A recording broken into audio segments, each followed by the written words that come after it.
A warm welcome to you anywhere around the world. This is Nationwide on the network service of the Nigerian Television Authority. I'm Ayodeji Makinde. Experts observed that technology and innovation are key to today's development challenges, and Nigeria is not left out. That is why the present administration is unveiling the Bola Ahmed Tinubu's Technology Innovation Complex. The technology will ascertain the risk level of persons entering the country, detect irregular migration patterns, and monitor unmanned borders in hard-to-reach areas nationwide. President Tinubu, while inaugurating the project, says it is to provide a one-stop shop for all immigration-related issues and to sustain command architecture. All the projects we're commissioning today were started by you. And to the glory of God, in 1 year, we've been able to deliver it under your leadership. The data complex comprises a command and control center for regular migration, NIS data center, ECOWAS biometric card production center, interior data center, and a 0.5 kilowatt solar power plant. The High Court of the Federal Capital Territory has refused the bail application of the former governor of Kogi State, Yahya Bello, saying it was filed prematurely.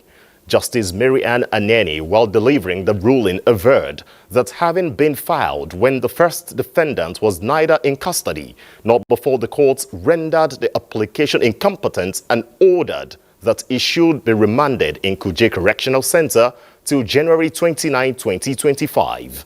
Judiciary correspondent Austin Anyebe reports. The former Kogi State Governor Yahya Bello is standing trial along with two others in an alleged 111 billion money laundering charge brought against him by the Economic and Financial Crimes Commission. Arguing the bail application on the 27th November 2024, the former governor, through his counsel Joseph Daudu, senior advocate of Nigeria, said he became aware of the instant charge through the public summons. That he is a two-term governor of Kogi State. If released on bail, he will not interfere with the investigation or jump bail, urging the court to exercise its discretion judicially to grant him bail. Opposing the application, the prosecution counsel Kemi Pinero, senior advocate of Nigeria, had argued that the instant application was grossly incompetent, having been filed before arraignment.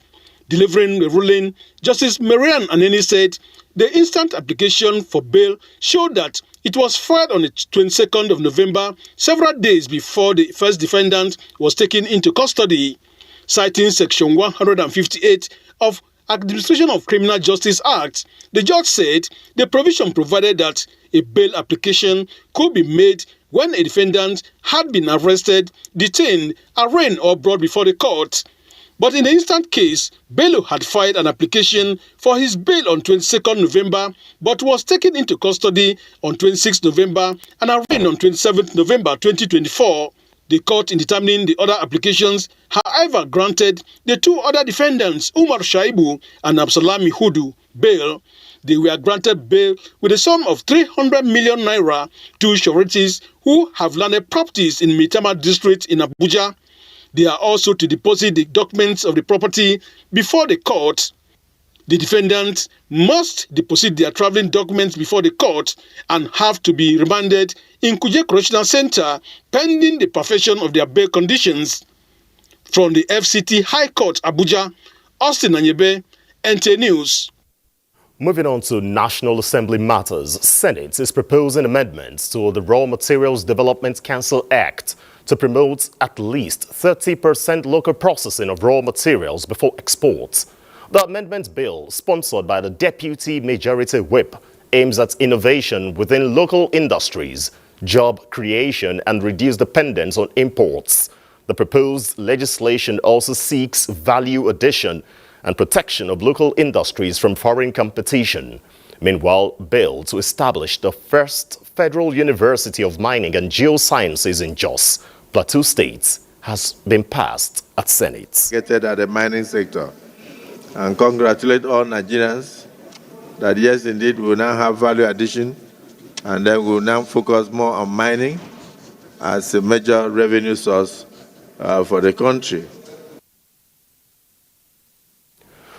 Now, in the wake of fresh global concerns about a new COVID-19 variant known as XEC, the House of Representatives has passed a resolution urging the Federal Ministry of Health and Social Welfare, as well as relevant agencies, to intensify surveillance at all international borders and ports of entry. Adopting a motion of urgent public importance, the House notes that the spread of the COVID-19 variant across 43 countries of the world makes Nigeria vulnerable to a potential outbreak that should be prevented through proactive measures by relevant authorities.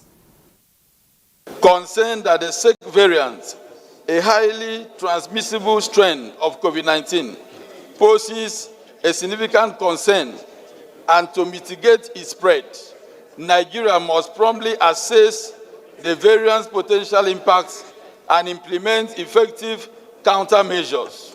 Urge the Federal Ministry of Health and Social Welfare and Nigeria Center for Disease Control to sensitize the public on the second variants. National Assembly correspondent Metaire Ikmen reports that lawmakers at Tuesday's plenary frowned at enforcement of a ban on tinted windscreens and covered number plates in the Federal Capital Territory without sufficient public notice. Halt the indiscriminate harassment of motorists and to release vehicles that have been impounded solely for violations related to tinted glasses and covered number plates, provided there are no other infractions. 2, call upon the FCT Police Command to issue a public notice granting a grace period of no less than 90 days.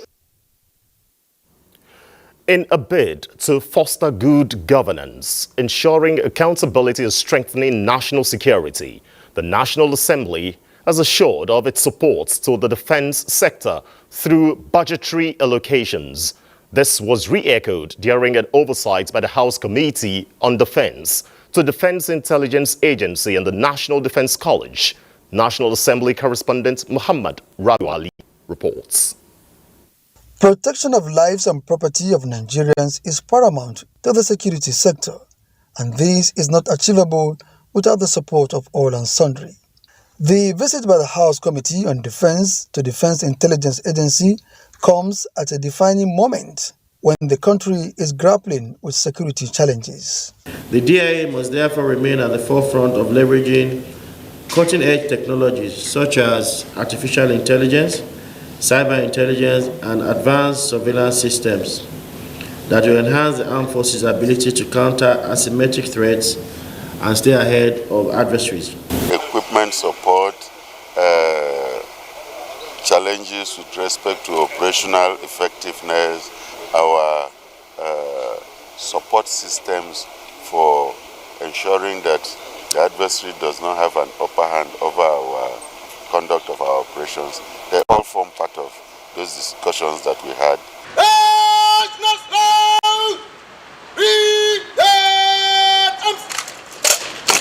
At the National Defense College, the Commandant appreciates the unwavering support accorded by the National Assembly. He requested for more funding to the college to bridge the gap in research and development.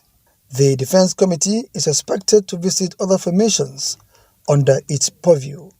Muhammad Rabi Ali, NTA News. Overcoming obstacles and ensuring the timely delivery of resources for success in battle is not only determined by strategy, but by the strength of the supply lines that sustain it. Those were the words of Chief of the Air Staff, Air Marshal Hassan Abubakar, at the Nigerian Air Force Logistics Conference in Abuja. Defense correspondent Olajide Bello reports. Number go from 913, Charlie 130, requesting Chester for Macaulay. Willing, able and always ready, the Nigerian Air Force deploying both troops and platforms for effective air power while discharging its constitutional responsibility of defending the nation's territorial integrity. According to the Air Force, it is a golden era with support from President Bola Tinubu with the acquisition of state-of-the-art platforms and effective training to enhance professionalism of personnel. To sustain this efficiency, premium must be given to logistics as it is critical in military operations, serving as the backbone that ensures forces are supplied, supported and equipped to carry out their missions effectively. The Chief of the Air Staff, senior officers and experts gathered with a shared purpose. This simply implies that we must embrace advanced data-driven supply chain systems that ensure availability of aircraft spares, consumables, armaments, and sundry items, where and when needed, in order to keep our fleet of aircraft flying optimally. The ultimate objective of logistics is to provide the necessary support to the air operators and combat forces, and we are committed to achieving this objective. Air Force leadership stressed the importance of innovation, urging the adoption of advanced technologies to streamline processing and improve communication across all units. Olajide Bello, NTA News. Roads in Anambra State over the years have been characterized with traffic gridlocks, especially at the Onitsha bridgehead during the festive seasons. To sustain progress recorded in the past and ensure smooth traffic flow, authorities have implemented several measures. Onome Okadibo has details.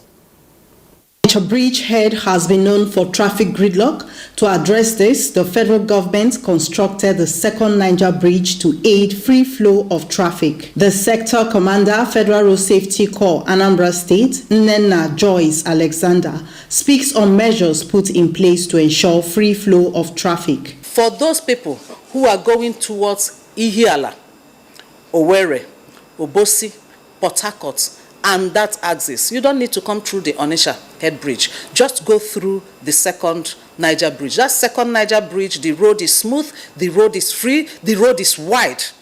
You can go through that place and go to where you are going to. Now, most people say that that place is a little bit isolated, it's a little bit lonely, so of course, they are afraid of their security.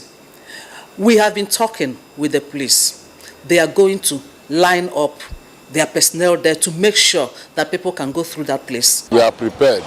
We have changed many things in our cars, and we have those traffic rules and everything. You get your fire extinguisher, get your jack, make sure your tire are in order, calm your spirit while on steering.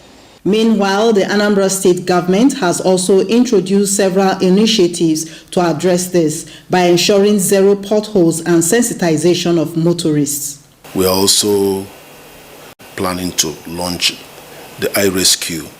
It's a towing service that will ensure that once a car fails on the road for any reason, it is removed as quickly as possible. Safety and responsible driving is everyone's responsibility. In Oka, Onome Okadibo, NTA News. We now go over to Oka to join Onome to tell us what roles passengers expected to play in ensuring their safety. That bridgehead is quite strategic in linking the eastern part of the country.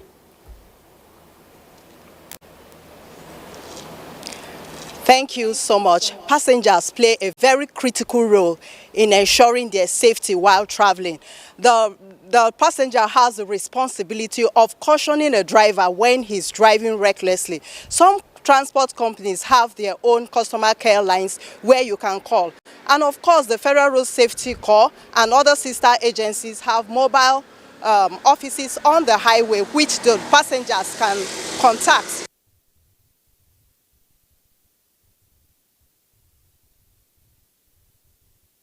Onome, they're trying to give us some roles the passengers expected to play concerning the Onitsha bridgehead. Of course, as we prepare for the Yuletide celebration to avoid crashes and, of course, mishaps on that axis, because it plays a strategic connection connecting parts of the country to the eastern part of the country. Surely, if we reconnect with Onome in the course of the bulletin, surely we will. But right now, let's go over to our Lagos Network Center, and Adeola will be your guide.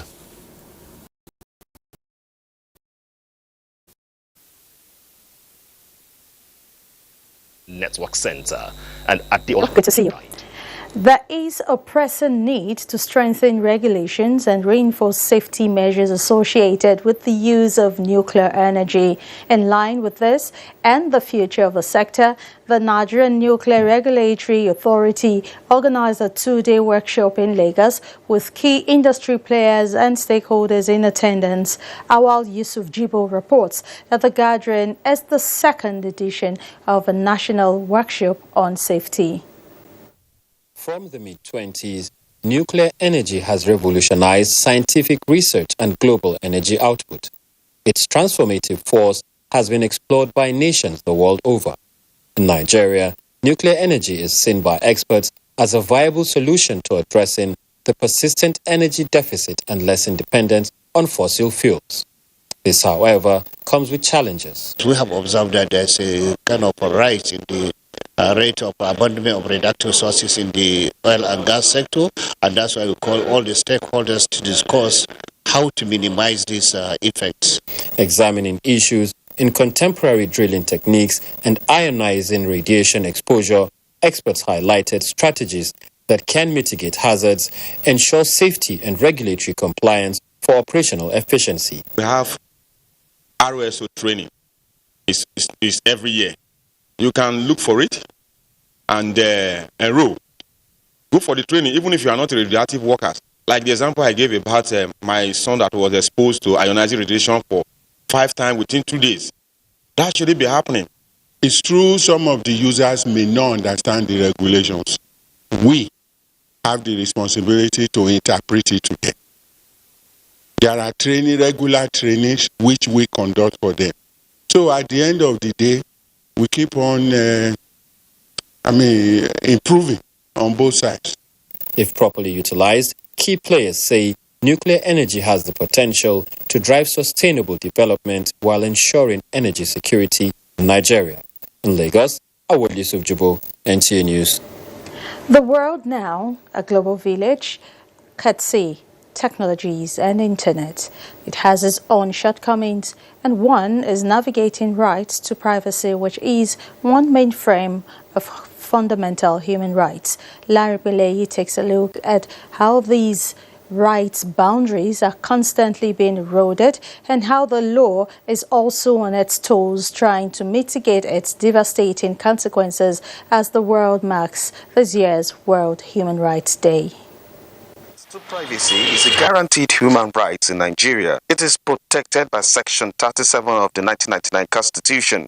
It provides that the privacy of citizens, confidential correspondence, email or internet usage, medical history, personal data, telephone conversations, and personal lifestyle are guaranteed and protected. Advent of security technologies and social media platforms have impacted on this right negatively.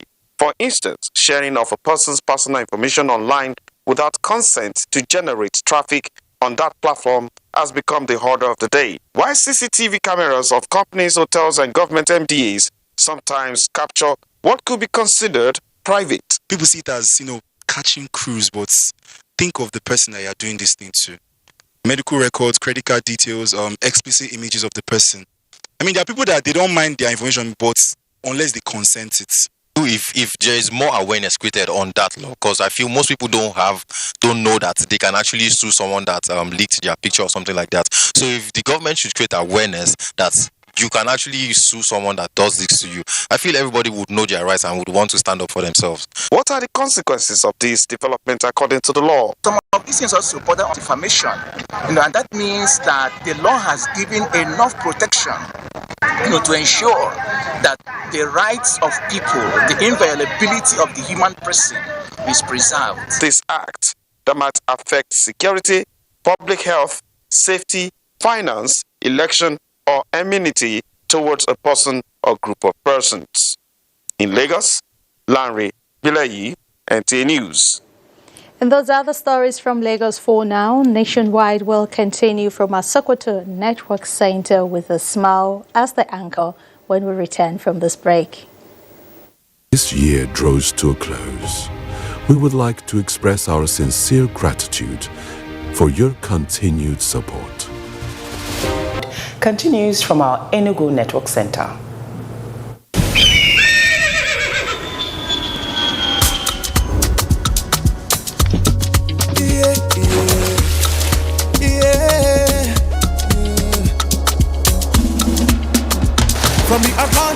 the savannah to the Sahara. We rise, a land of the free, we know they tire.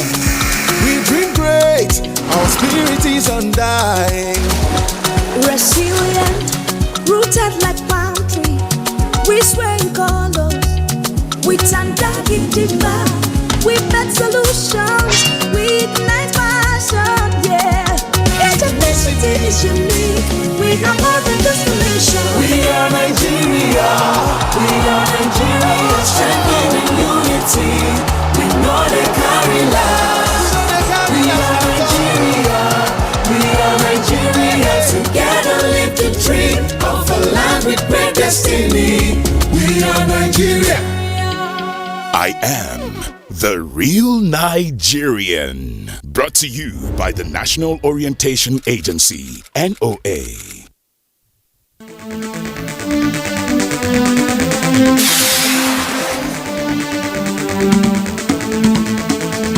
NTA Tuesday Live explores critical issues in Nigerian correctional facilities, including congestion, alleged inhuman treatment of inmates, corruption, and systemic challenges. The discussion, airing on Tuesday, December 10th, 2024 at 10:30 p.m., highlights ongoing federal government efforts to address these concerns and enforce compliance with established laws and ethical standards. NTA Tuesday Live, every week at 10:30 p.m. Incisive and educative. Join us. One of the better things about this season, now our better times together. Oh, time to go.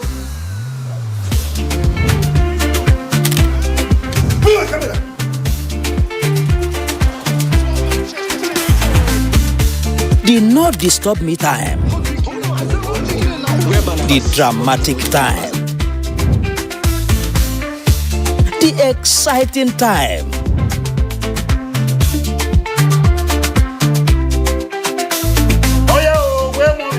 Me wait already since, but I don't dey wait for that now. The nothing fit stop my shine time. With GoTV, it's easy to capture better times. Reconnect and watch GoTV with plenty football, new series, films, cartoon, lower price on Super Plus, and more entertainment. Now better season for everybody with GoTV. Love it. The federal government of Nigeria wants vandals of national assets, electricity transmission towers, cables, and other facilities to desist from this act of sabotage.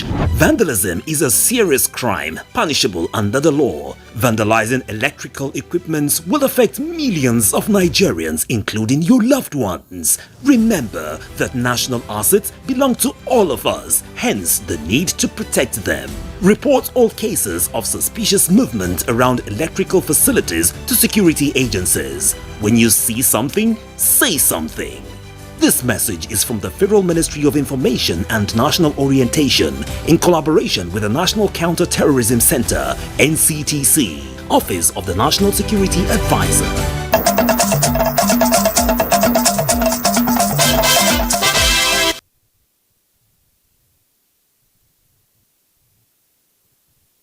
Good evening. Welcome to NTA Enugu Network Center.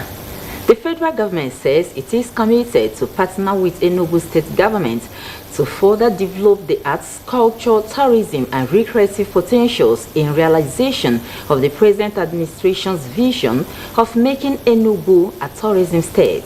Minister of Arts, Culture, Tourism, and Creative Economy, Hanatu Musoas, made this known when she paid a courteous visit to the Enugu State Governor. Chika Ugu reports that she equally took a tour of some newly constructed recreational facilities in the state.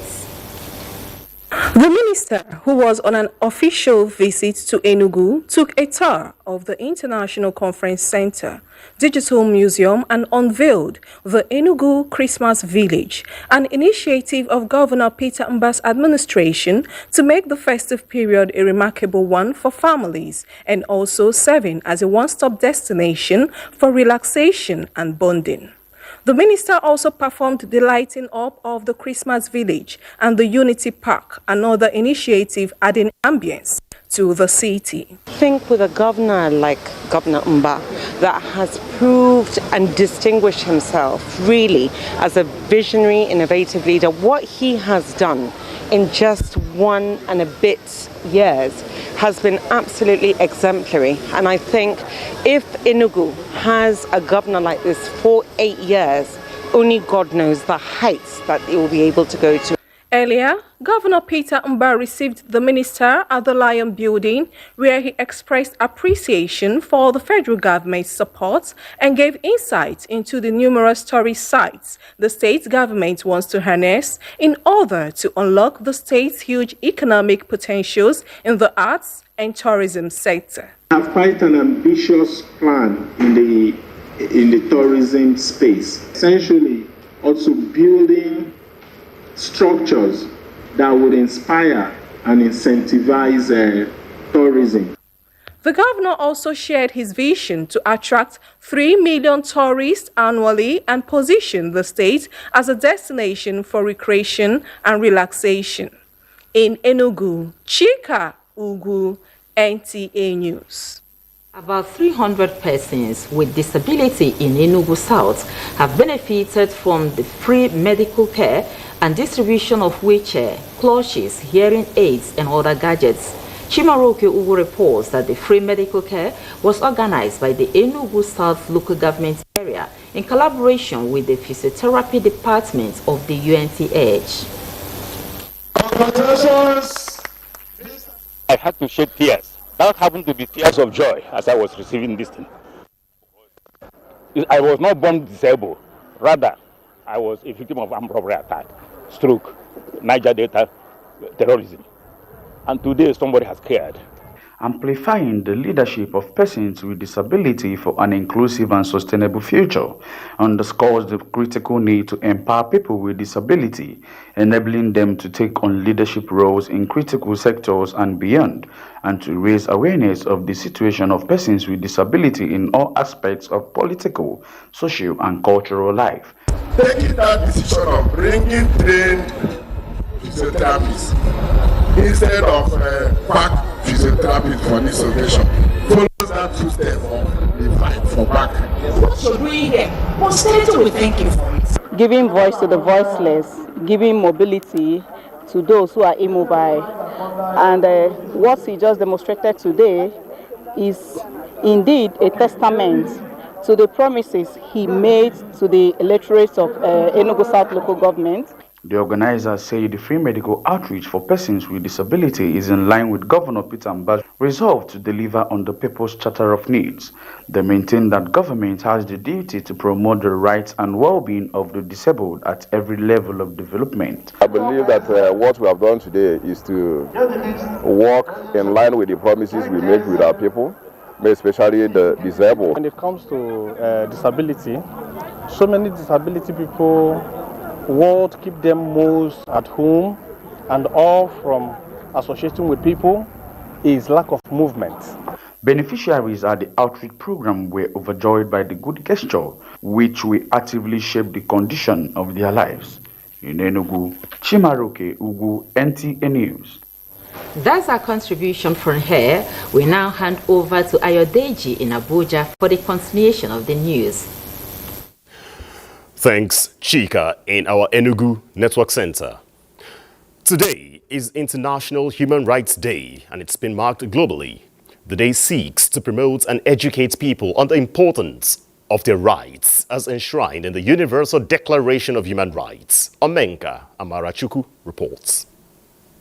The International Human Rights Day is observed annually on 10th December. This day commemorates the anniversary of the Universal Declaration of Human Rights, which was proclaimed by the United Nations General Assembly in Paris on December 10, 1948. The Universal Declaration of Human Rights is a landmark document which enshrines the inalienable rights that everyone is entitled as a human being, regardless of race, color, or religion.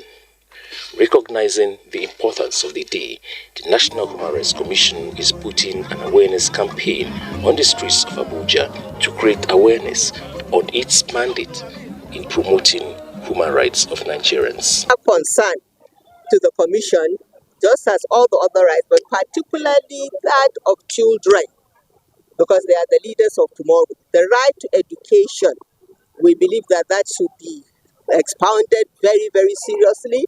As long as there are human beings living in society, there will be violation of rights. But the important thing is, government has also provided a place you can go to complain if your rights is violated. You know, we have a toll-free number, 6472. Any Nigerian from any part of Nigeria whose right is violated, you can call that number. We have offices in all the 36 states of Nigeria. Each year, the International Day of Human Rights is celebrated with a specific theme. For 2024, the theme is Our Rights, Our Future Right Now.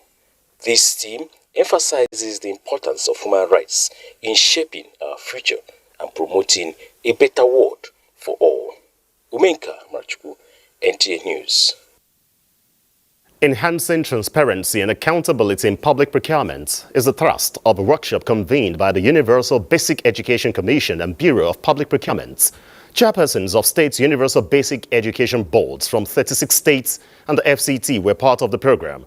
This initiative underscores the federal government's commitment to strengthen governance and promote efficiency in Nigeria's education sector. The training was designed to equip SUBEB leaders with essential skills and knowledge to align with public procurement guidelines.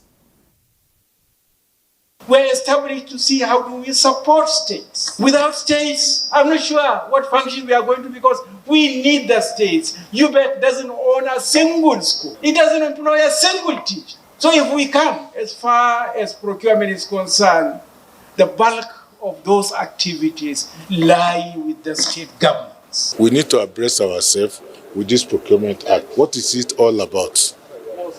How do we run away from infractions that may likely come from not following this Procurement Act? The basis of this Procurement Act is to enshrine transparency, competitiveness in procurement process, and to ensure that bids or contractors are selected through open competitive bidding. All right, let's take a look at the trending news in the world of sports.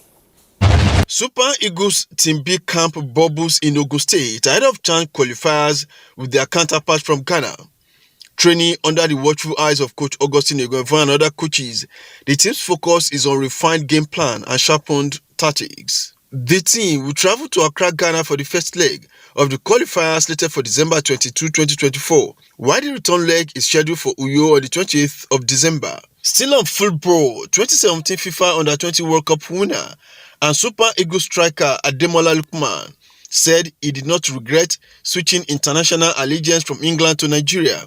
He described it as a monumental turnaround in his successful career, both at the country and club levels, with his nominations for African Men's Footballer of the Year and Ballon d'Or award. In other news, the National Sports Commission is deliberating with president and secretaries of Sports Federation in strategic meeting Tuesday. The gathering is part of the Commission's commitment towards fulfilling the core goals of President Bola Tinubu's Renewed Hope agenda for sports development. It is expected that the meeting will provide a platform for key stakeholders to align their efforts and drive sustainable growth in the sports sector. In tennis, former number one Pat Rafter says Nick Kyrgios's chances of going far in the Australian Open should not be written off, despite the fact that Nick has only played one professional match in the last 2 years. His only appearance since the end of the 2022 season was a failed comeback attempt at the 2023 Stuttgart Open. His hope to be fit for Wimbledon did not happen due to severe wrist and ankle injuries. With Sports Update, Olumide Eguntola, NTA News. And that's nationwide. I'd like to thank you for watching. I'm Ayodeji Makinde on behalf of the entire production crew. This is the NTA. Good evening.